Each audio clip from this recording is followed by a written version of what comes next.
think it makes sense. If God wants to get something done, the first place he would go is change.org. But it also begs the question, why doesn't he just sort it himself? Well, or is that the power of change.org, that it is now superseded God in terms of the ability to change things on the planet? What change is more powerful than God, him or herself? Yeah.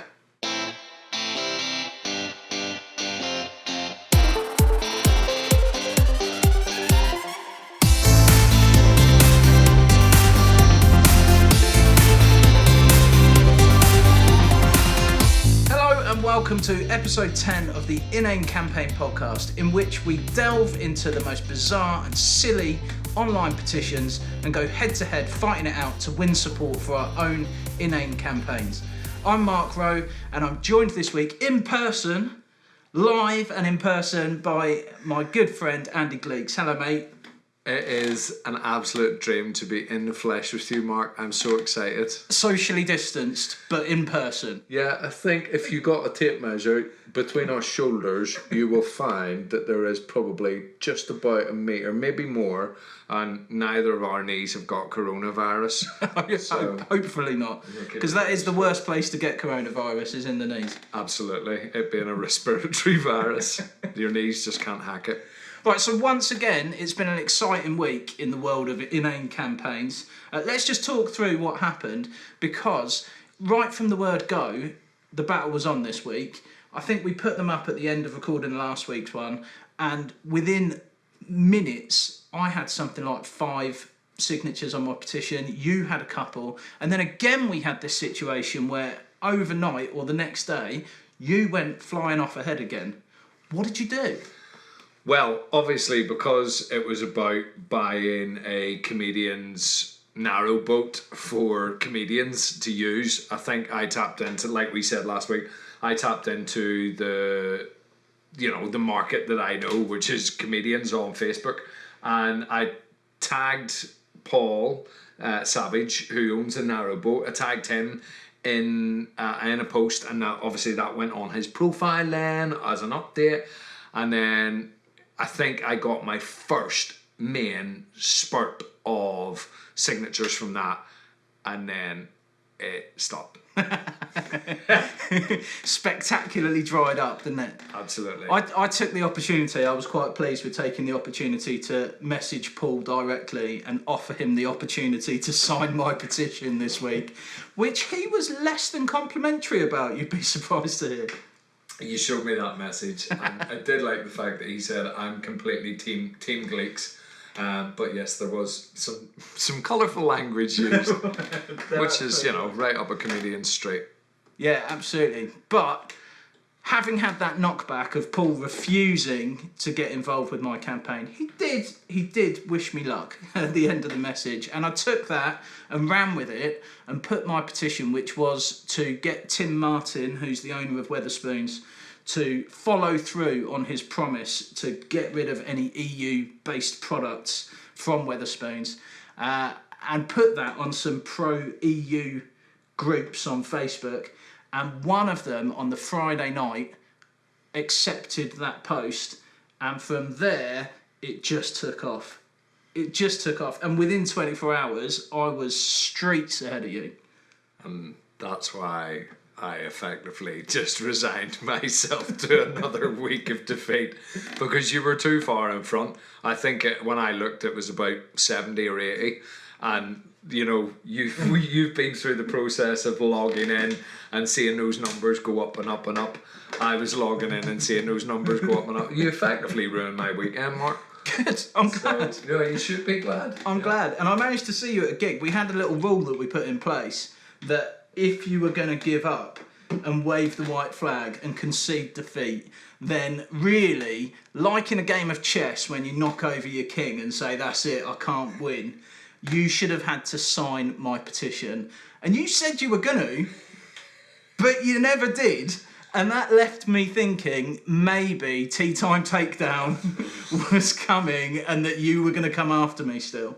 Tea Time Takedown would have involved something crazy like 98 signatures. So Tea Time Takedown would not have been possible this week. Although earlier in the series, when I was scrabbling around and maybe being a little bit more nefarious than obviously the rules allow, I did find that there was a little program that you could use potentially, and it would auto-generate Change.org signatures. So I experimented with that earlier in the series, but then basically it doesn't work. But I would love to have seen your face if I'd have just got like 14,000 one week. Well, even so, even though I was in front, I still couldn't handle not check it. I couldn't be confident. I couldn't relax. I couldn't just sit back and bask in the glory of having beaten you. To the point where I started setting my own little challenges for what I wanted to do and where I wanted to get to. Because again, I didn't go hard after trying to get lots of petition signatures. I wasn't messaging people, wasn't trying to gain their support, but I was still watching the numbers. And I thought, firstly, I want to get over 100, because we set that as something that would be quite a good benchmark of signatures. Then I thought the most support anyone's had in a week was your Rishi Sunak petition, when you got 118, so I wanted to get past that. And then you were stuck on 24, I think it was, for about the last 3 days. So I wanted to beat you by 100, because I thought that would be a real sign of success. And then I looked, because obviously the petitions have still been running on, your Rishi Sunak one has now got to 126. So you've gained another 8 whilst we've been carrying on doing other petitions. And I thought, right, that is therefore the most successful Inane campaign ever. Let's beat that as well. And I did. I finished on 128 this week, while you were still on just 24. So I am taking that as the best Inane campaign that we've ever had. I mean, it's a great performance. You've gone out on a real high, absolutely, and I'm pleased for you. You look thrilled. I'm delighted. And probably you didn't have to do an awful lot of work this week, because it just took off, because you put it in the right place at the right time. It had the right kind of idea behind it. You know, you won. You won well. Well done. Bravo. You sounded like that was really sticking in your teeth when you were saying that.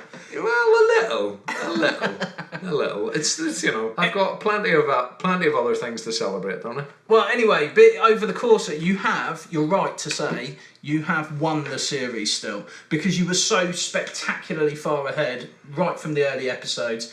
I just couldn't get it back. So we finished on 5 to you and 4 to me, which is a very, very narrow victory. But again, well done, Andy.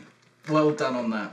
Thanks, mate. That again sounded like it was pulled from the back of the throat there. It really was. Do you want to hear some numbers for the series as a whole? Yeah, I've had a little look. Nice. Right? So over the course of the series, like I said, you have won 5-4, right? But if we're taking it on aggregate scores, and you total up all the signatures on all of the petitions that we've run, I've got 378 to your 285. Ooh, wow, that's quite a slacking. Which I think should count as its own little victory, right? Yeah, maybe. There should be some sort of award. I mean, that is a lot more signatures in general. I think this week has obviously, that 100 odd of this week has made the aggregate score look like an absolute tonkin. But, you know, all that remains for me to do is rethink between series and go again next time and go again better. But that means that over the course of the last 9 weeks that we've been doing this, 663 signatures have been put on the petitions that we've run, which, given that we started with maybe 2 or 4 or 6 people who were signing the petitions at the beginning, I think that's a pretty good number. It is definitely accelerated, and that is clearly people listening to the podcast, engaging with the podcast, engaging with us, and yeah, it's been phenomenal. So if you have been one of the people that has signed our petitions, who've joined in the fun, then please do make sure that you continue to check out what we're doing. Join the Facebook group, have a look on there, and we will be back doing this again at some point in the future. And we hope that when we do come back, people are still going to want to play along with our silly, ridiculous campaigns.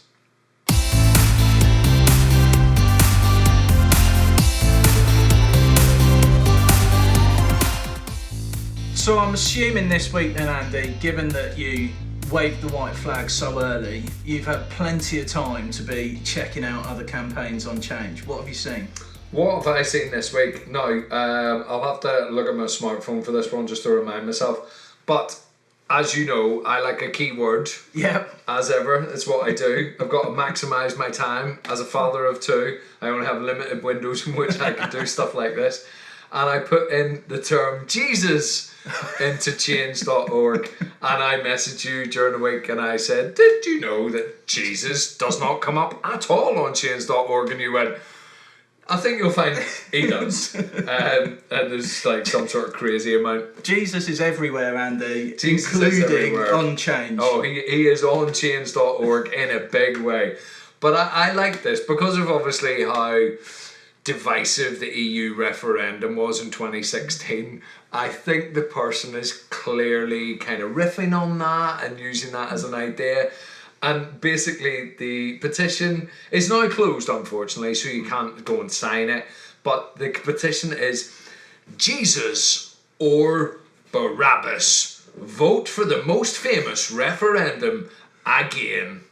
I'll read you out the blurb. This is... the petition was started by God Almighty. Okay. So we joke about Inane campaigns and silliness, and obviously we know how good change can be, but I did not think that God themselves, I'm keen not to use a gendered term there, God themselves has signed or has started a change.org petition. I was going to say, not just signed, but started. I think it makes sense if God wants to get something done. The first place he would go is change.org. But it also begs the question, why doesn't he just sort it himself? Well, Or is that the power of change.org, that it is now superseded God in terms of the ability to change things on the planet? What change is more powerful than God, him or herself? Yeah. Okay, what did God have to say? God said, "Greetings, humans. As you may have guessed, I'm God. Even though I'm almighty and omniscient, in all those centuries I've never considered the chance that a petition can be made to remake the most famous referendum in history, Jesus versus Barabbas.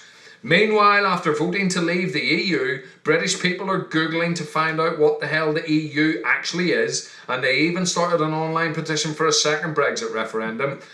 I'm the oldest one, you know, and I'm not good with tech stuff, but maybe it is time to test if this internet is worth something.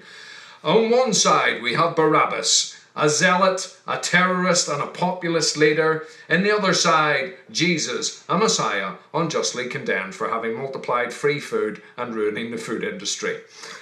After 2 millennia, let's launch a petition to give a fair end to the story.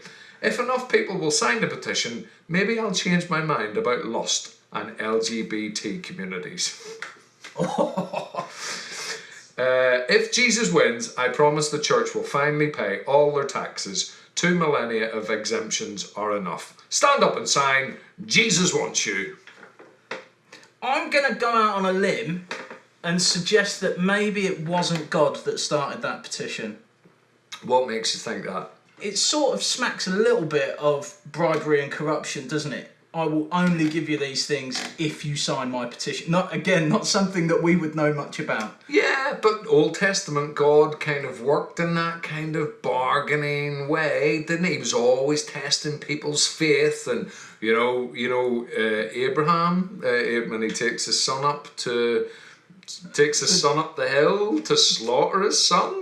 Is that a story you remember? Well, I'm glad that it was just sign this petition and not go and kill your own children. Yeah. God has calmed down over the years. I mean, if he's starting to look into, LGBT rights, it sounds like even God is becoming much more right on. Yeah, he's moving on. I do imagine that God is probably a bit of a technophobe, though.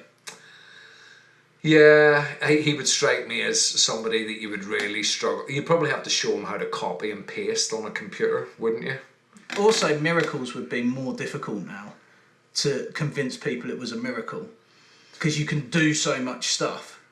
Like video editing. Yeah, makes exactly. Things looks like a miracle, like it's a miracle that we're in the same room. Yeah, you'd be like, nah, he's just used CGI. Yeah, maybe one of us is CGI or a cake. You could be a cake. I did not do a cake check on you. Well, talking about cakes, do you want to hear one of the ones that I found this week? Yes, please. I know that you're a big fan of Jaffa cakes. Oh, I love a Jaffa cake. So I once ate two packets of Jaffa cakes while watching the film Terminator 2. Well, this will be right up your street then, right? This was somebody who was outraged at the fact that Jaffa cakes had moved from 12 in a packet down to 10. And they thought that this was disgusting. Here's just a little bit. It was quite a long description on this one, but I just took a little bit out that says this. It could be argued that if you required more Jaffa cakes, then simply buy another packet. This is absurd. 12 Jaffa cakes is just the right amount for one sitting. If I were to buy 2 packets of 10, I would have 20 Jaffa cakes, which is beyond the average Brit's consumption, thus forcing them to be left in the cupboard where they will inevitably turn stale.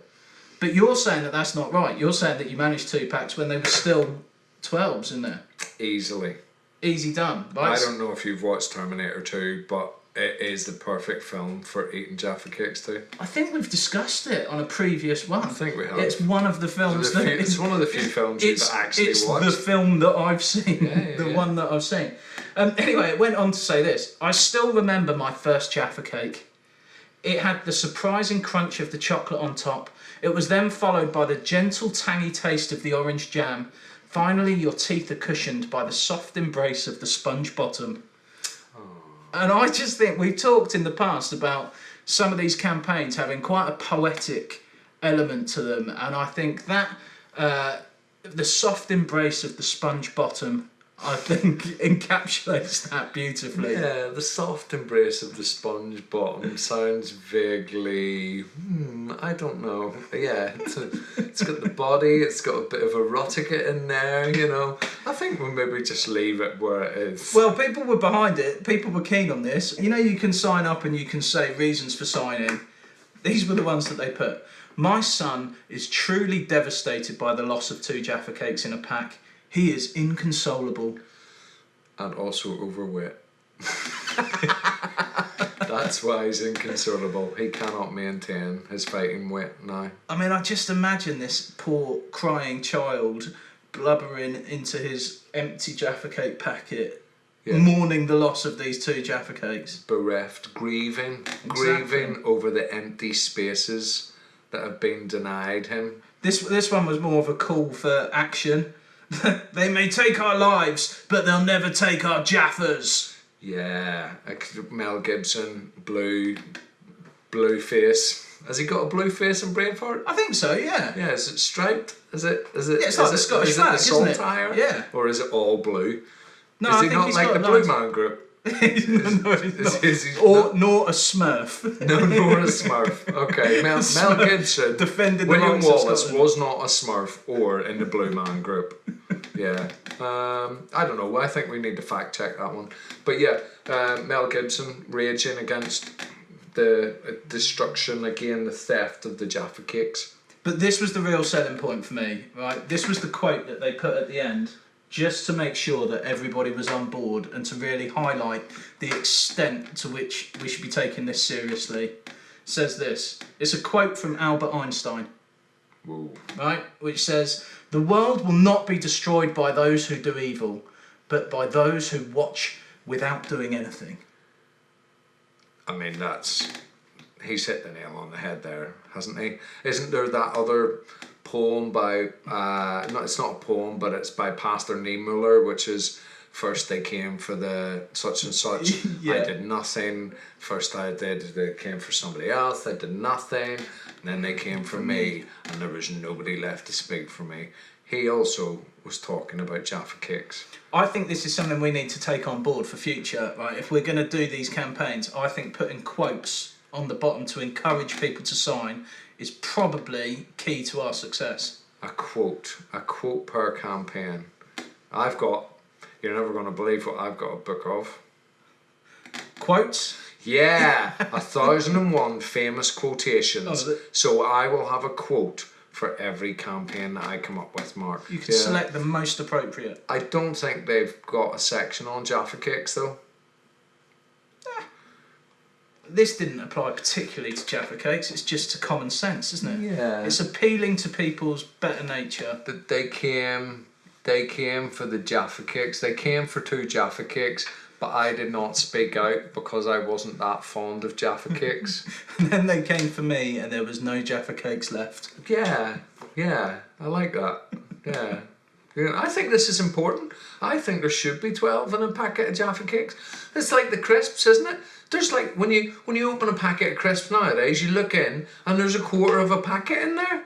It's like, well, I get mixed messages. The government are telling you to eat out, to help out, you know, and they're like, you know, giving us all this free money and restaurants and all the rest of it. And you're like, well, so they're driving obesity on one hand, but then the crisp people are mugging us off with quarter of a packet of crisps. Well, I don't think you go to a restaurant to just eat a packet of crisps. Well, no, but it's more of a broader thing, isn't it? So I can eat out to help out and I can get a full plate, blah, blah, blah. But the crisp manufacturers, they need to be told by government to make a full packet of crisps. That's going to kickstart the economy. Yeah, it's a campaign for you. Yeah, good. Full packets. We want full packets of crisps again. Rishi Sunak.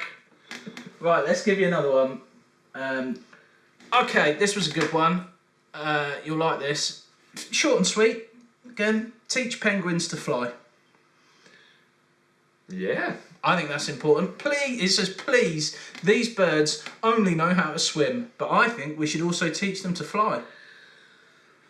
For a comment, I mean, when you think about, actually, I'm just sort of thinking about global warming, and if the sea levels are rising, surely swimming is a more fundamentally useful skill than flying.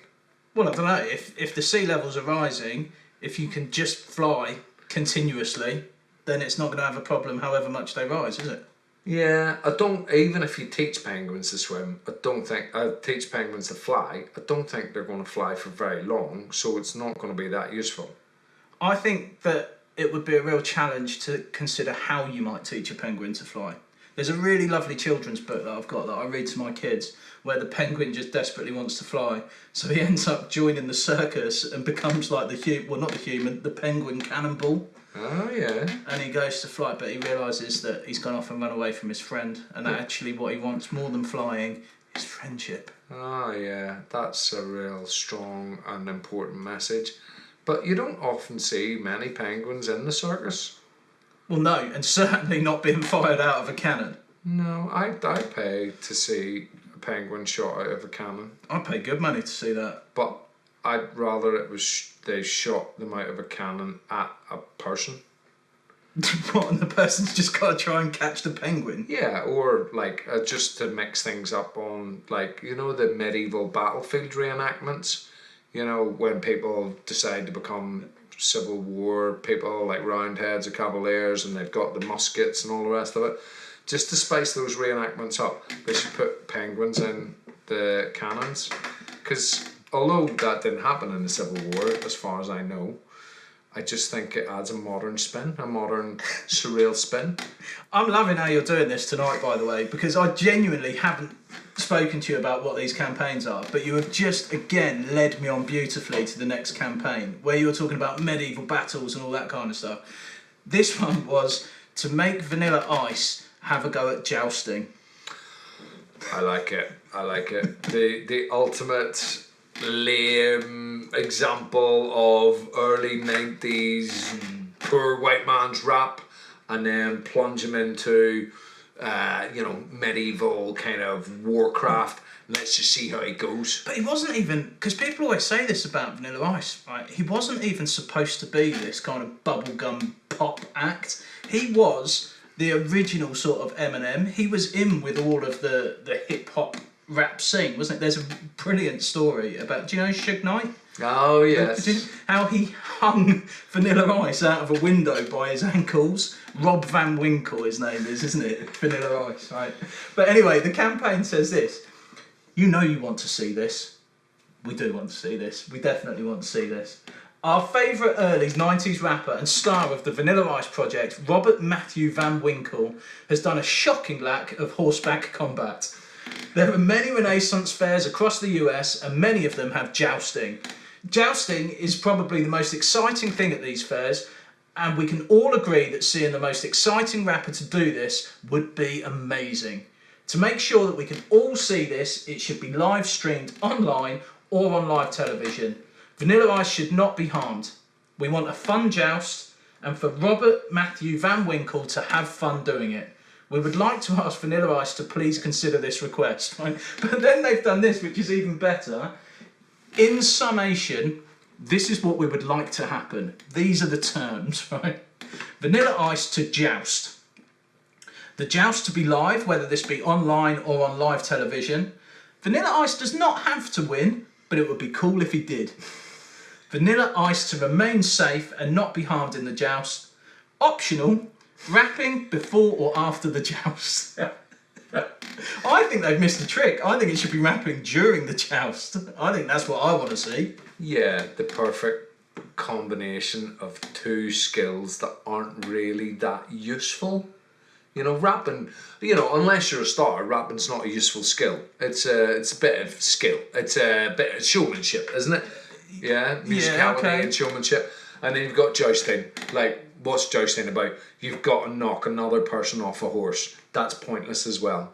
Yeah? So rap and joust together, bam, absolutely. Perfect combination. And the louder you rap, the more it might put the person off their stroke. Well, I think it's all to do with rhythm anyway, isn't it? So if you're rapping and then you're jousting and then you get the rhythm right, it's probably going to help your jousting. Yeah, so let me just get this straight. Stop, collaborate and listen. Ice is back with a brand new invention. Got me. Yeah. Got me. I'd have been done. Straight off the horse. Yeah. I'd like to see Vanilla Ice jousting against MC Hammer on horseback with them both doing their most famous 90s rap.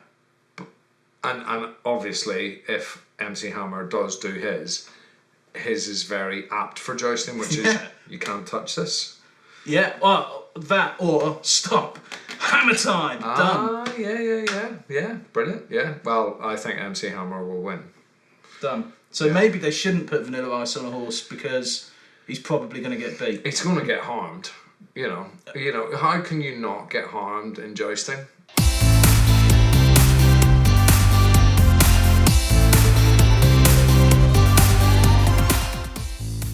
So have you got any more? Yes, I had a petition by God, and now I've got a petition to God. Okay, well, he's obviously there and thereabouts on change, so he's going to see it. Yeah, absolutely. So this one is from Adam, and Adam simply, his petition, I would like to grow a second head. I thought you were going to say, I would like to grow my ribs back. Oh yeah, because it's Adam, and obviously Adam. he's missing a rib, isn't he? Which I always find interesting because God made Eve from one rib. Yeah. It's like, where's the rest of her ribs, or what was in all of Adam's rib that made it possible to fashion Eve? But isn't it right? My wife told me this, and I wasn't sure. But isn't it right that women have more ribs than men? And that sort of fits with the. I think women have one more, but it's one more set, not one more rib, because that would be really weird. But one more set of ribs. Women have one more than men. Oh, do they? One more in the rib cage? Yeah, I think so. Right? I think so. Yeah, okay. But where did the rest of the ribs come from? Because he only used one rib to make Eve? Yeah, but he didn't just say Eve is a rib. Where did the rest of any of it come from? Yeah, but why, if he's God, is he taking one extra rib and giving it to a woman? What's the point? What's the end game, God? That's what I want to know. Why give a woman an extra rib? Ask him on change. I Message will. him. I will. It'll be one of next series' petitions. Petition God. So Adam wants a second head, okay, which is useful. Yeah. Wouldn't you say? I'm not sure. It sort of seems a bit weird to me, but go on. I want to grow a second head. Everyone I talk to says that only God can make it happen. I mean, I would take issue with that. Probably science could make it happen at some point. Do you reckon they could? If they could, why have they not done it already? Well, yeah. That's fair point. Okay, fair point. I have asked God to allow me to grow a second head, but my prayers have thus far been unanswered. So he's clearly been praying in his spare time, and he thinks the prayer's not working. He needs technology. Who does he call? Change.org. Why would you not? Perhaps this petition will get his, brackets, her, attention. See the way we've both been very measured about God and their gender? This young man gets it as well. And then he finishes, God, I want a second head. Okay. What does he think he's going to do? What's the benefit of having a second head? Well, 2 heads are better than one. Maybe he wants to like hash out some stuff, you know, get a different set of eyes on something. What, so you just want to run your ideas past somebody who's always there? Get a friend. This is like our campaign from before with that lad on the computer game. Oh yeah. Just get this person a friend rather than a second head. But you can't always trust a friend, can you? A friend's not always there, you know. Even nowadays in 24/7 social media land with phones and all the rest of it, a friend sometimes is doing their own thing, but a head is there forever.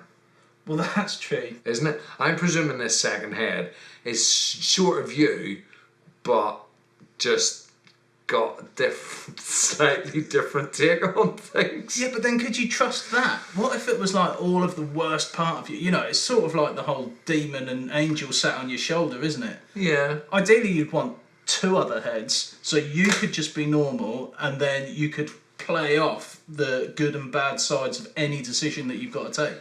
It's 3 heads, and you're the sane one in the middle that can take the devil and the angel and process them and come up with a common sense solution. Yeah, I mean, I'm not sure how sane you'd be for how long if you constantly went through your life with everything being challenged. You'd have to buy 3 masks. You would need 3 masks at a moment to go into a shop, and there are some shops that only allow 2 people in at once. So that's confusing. You That's a problem. You can't go in that shop. Well, you can technically, because if you can argue that you're one person, but the people inside, I think, are going to take great. They're going to be very troubled by what's going on. And also, shopping would take for ages, wouldn't it? If you go in and go, oh, I think I want some pasta. Oh, what kind of pasta are you going to get? Get spaghetti. No, get tagliatelle. You'd be forever trying to make any kind of decision, wouldn't you? And a few in the middle, if you like fusilli, you know. Fusilli? Fusilli? Fusilli? This is fusilli. Fusilli. Yeah. But, yeah, you could have like, there's not enough Jaffa cakes in them anymore. There's the perfect amount of Jaffa cakes in them. And you know. Get 2 packets. Yeah, 2 packets. It's 20 Jaffa cakes. That's plenty. Not for watching Terminator 2. I don't think it's a good idea. I don't want an additional head. I think Adam should be happy with the head that he's got. Yeah. Okay. Well, I think the petition shut down after 12, and there was an update, and the update said victory. And Adam said, did you know you can just declare victory whenever you want? So why did I even start this petition? I did it to prove a point. That point was, anyone can start a petition for any reason. Well, that is true, and I think we have successfully proved that many times over. We should get Adam on as a guest next series. Adam with his 1 head. Yeah. Well, yeah, he might have got 2. I don't think he can claim victory unless he's actually got 2 heads. No, I don't think he can either. Maybe God finally listened to his prayers or seen change.org and went, 12 people? It's time to make a change. And sprinkle some of his magic God dust on Adam. I think that's how it works, isn't it? Magic God dust. I imagine so, yeah. I think that's probably in the Bible. Fairy magic. By God. Or something.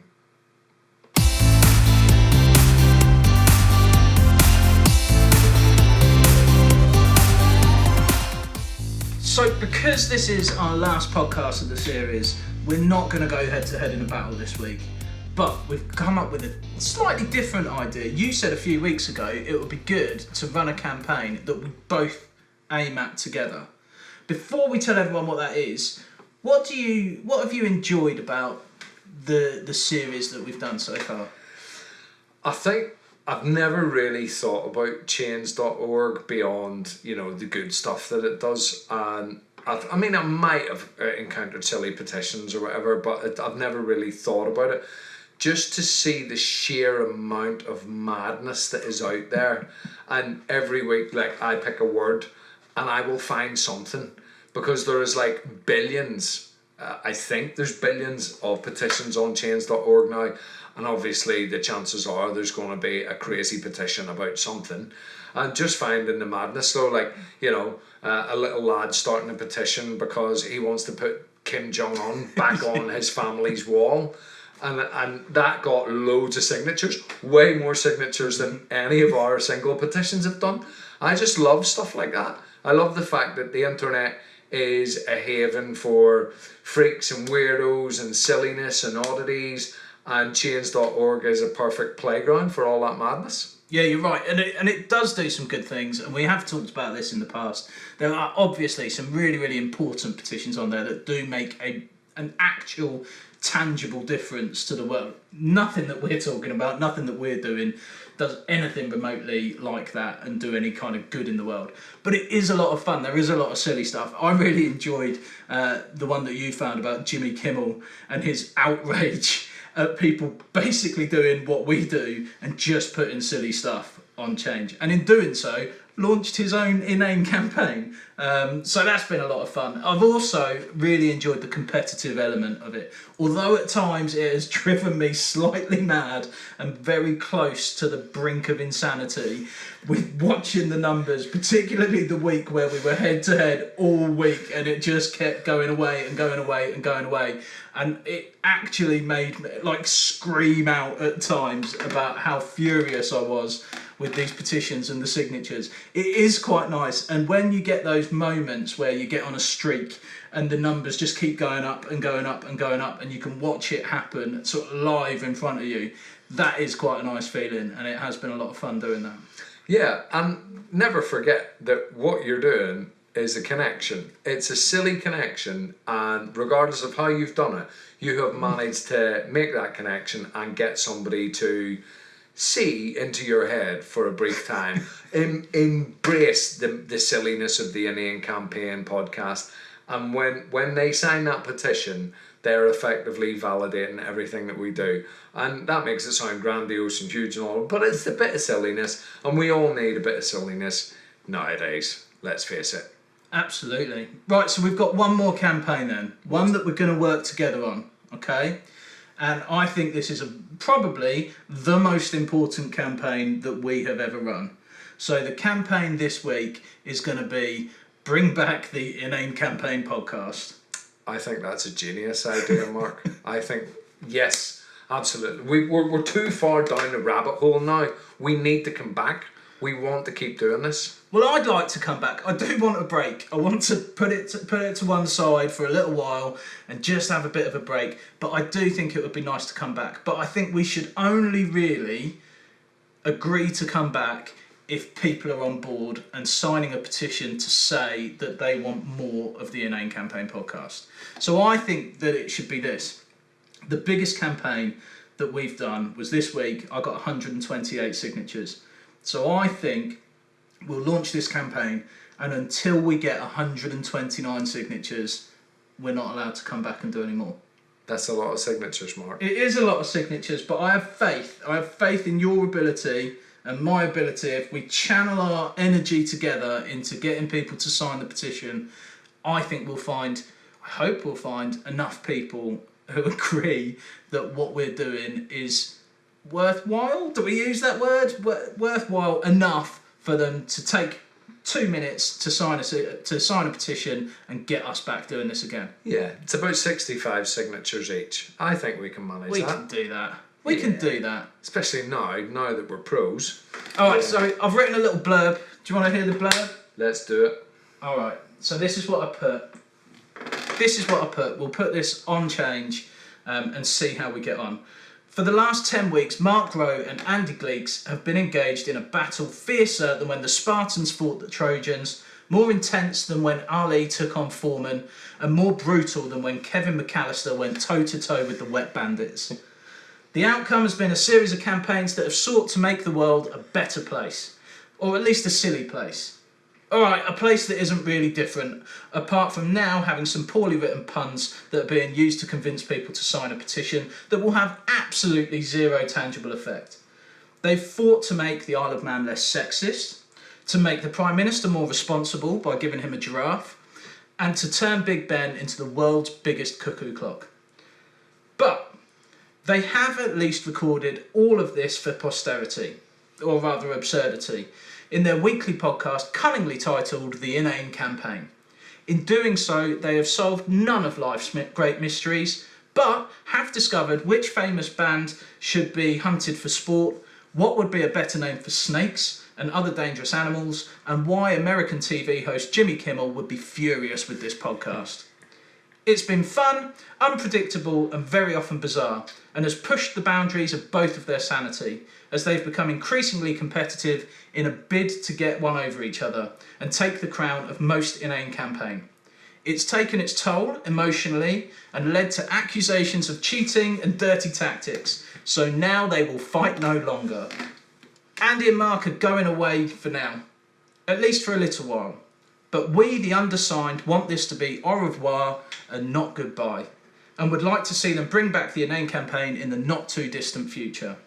We miss them talking about absolute nonsense, arguing childishly, and doing poor impressions of ageing Irish rock stars, and demand that they return with a second series as soon as is humanly possible. Boom. Boom. There you go. That's great. We've got to come back now. That's so well written. Well, I think it sums up kind of what we've been doing, doesn't it? Oh yeah, you've hit the nail on the head. We've had so much fun. It's been, it's been intense, it's been insane, it's been inane, it's been an absolute thrill ride. Alright, good. So we will put that on change tonight. If you have enjoyed listening to the Inane Campaign or watching what we're doing on YouTube, firstly, please do subscribe, and then we can get more campaigns coming back in the future. And carry on this silliness forever. Well, not forever. We'll carry on for a little while. I mean, we'll probably die at some point. Yeah. Unless we campaign unless we petition God to have eternal life. Eternal life, so that we can eternally do the Inane Campaign. Yeah. But if he himself is on chains.org talking about Jesus and Barabbas, I don't know what chance we have of convincing God if he thinks chains.org's the big decision maker. Well, maybe we'll just sign his petition and then hope that he reciprocates. That's a good plan. That seems to work quite well. Let's do that. Good. So anyway, if you've enjoyed it, please do join in and continue to listen, and we will be back at some point in the future when we get 129 signatures, and we'll be back with more from the Inane Campaign Podcast. Thank you very much for joining us, and we will see you again.